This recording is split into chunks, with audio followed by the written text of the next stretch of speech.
To see you again today. Just to recap on the work that we did during your session. First of all, what we'd like to see at setup is a shaft angle that's slightly more upright at address, just so that the top of the grip is pointing a little bit more towards or slightly above the belt buckle. That's going to encourage it to miss down the right hand side of the course as opposed to a pull down the left. So the starting direction of this shot can be affected by this. Once you're in that position, what we're seeing is quite a good takeaway. Halfway back, we discussed that the left arm was working nicely in across the chest. See there, the left arm moving in as it starts to lift up. So good position at that point.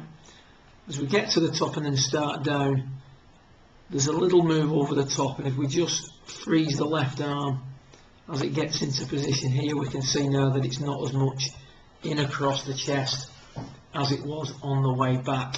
So we started looking at the reason why that happens, and the main reason why that happens is that the sequencing of your moves in your downswing is not quite as it should be.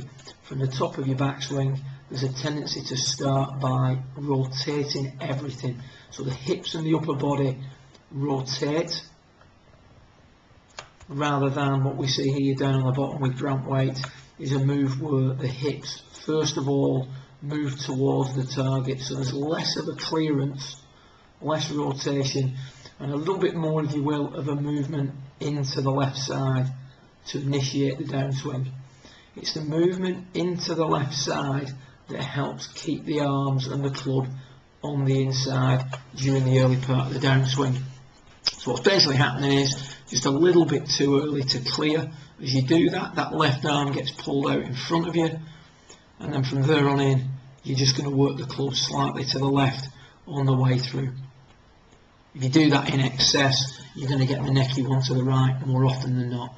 So what we try and do is get that feeling that we're going to just bump into the left side as opposed to the body and the hips rotating a little bit too soon.